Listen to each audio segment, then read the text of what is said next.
Have you ever listened to a piece of music and wondered, how do they get their drums sounding so realistic, so organic, and so amazing? In this tutorial, I'm going to be turning your understanding of one-shots on its head and introducing you to a sound design technique which you can use on any sample. So I'm really excited for you to learn this.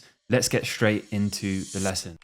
So first off, we've got this slide here which explains how the velocity of a drum hit would change the amount of distortion, the transient, which is the initial snap of the hit, and the EQ or damping frequency. So at a low velocity, we want our drum to have a small amount of distortion. You can imagine it's not really ringing out much, it's not really creating much of a distorted sound. At a high velocity, we want to automate to have more distortion, a more clicky snap, so it sounds more snappy, and a higher EQ, so to lift up the EQ, make it sound more bright and open.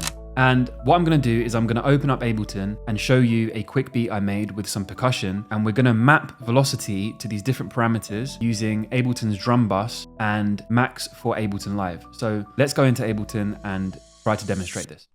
Okay, so I'm now inside of Ableton and I have this beat here.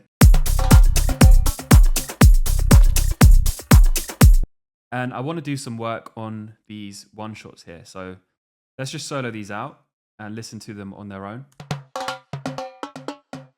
So first off, I want to make the volume more sensitive to velocity. You see we have some quiet hits here. So in Simpler, let's just increase this, and this will make volume more sensitive to the MIDI velocity. So, which already sounds better to me, but we want to also affect the tone and the timbre as shown in the slides at the start of this video. So we can go to Max for Live, load in expression control, and load in a drum bus. And I'm going to start by just making all of these values so that they don't affect our sample. So it's still going to sound the same.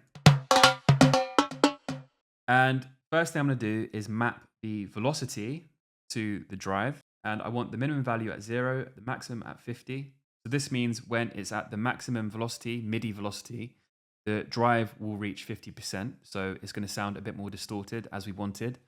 So let's listen to this now. But as you can see, it's quite jumpy.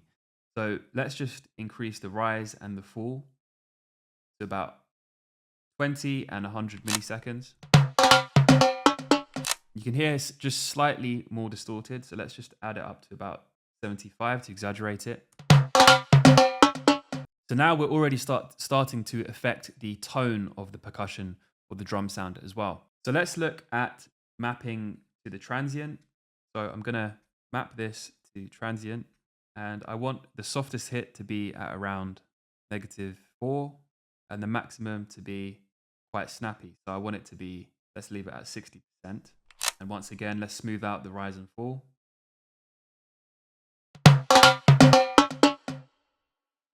I'm going to decrease the fall slightly. Rise. So now we can also hear that as the velocity increases, the transient is also increasing. It's very subtle, but it's making a difference to the tone of the percussion. Let's now map velocity to dampness, and we want minimum to be around 5,000 and maximum at 100. And what this is going to do is at softer hits, it's going to mute or dampen the sound.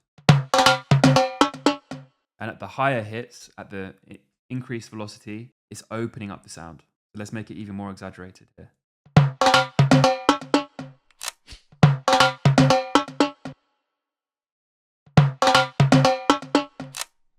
So hopefully you can hear that. Let's do a before and after. Before and after. It just sounds 20 to 30% more realistic, especially with this EQ damping frequency. Now, obviously, you could use this technique to also map to reverb, different kinds of saturation, anything you really want, even compression, multiband dynamics, anything you want to do to automate and change the tone of your percussion. And I'll just quickly demonstrate as well how our mappings have changed how the instrument is played. So one more time. So you can hear as the velocity increases, we have higher distortion, a more snappy transient, and the EQ opens up. One more time. And I obviously have this sent to a reverb, so it's going to increase the reverb too. And now that we've mapped this, we can load in any one shots and they'll sound more realistic. So let's add in this kit and let's listen to this now. That sounds really great. It's changing the tone of the snare drums in accordance with the velocity. And these are just simple one shots like this. So let's listen to this in the context of the music.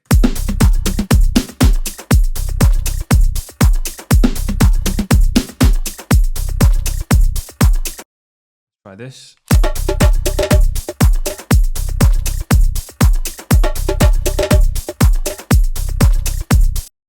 And let's just double check that it's changing the tone using these one shots here. So it really sounds like there's an actual human playing the drum at different velocities. And you can experiment with this technique with different plugins and different settings. I just wanted to show you how to humanize your drums, humanize your one shots, and have a technique that you can apply to any sample in your sample library. So I hope you found this tutorial useful, and I'll see you in the next one. Take care.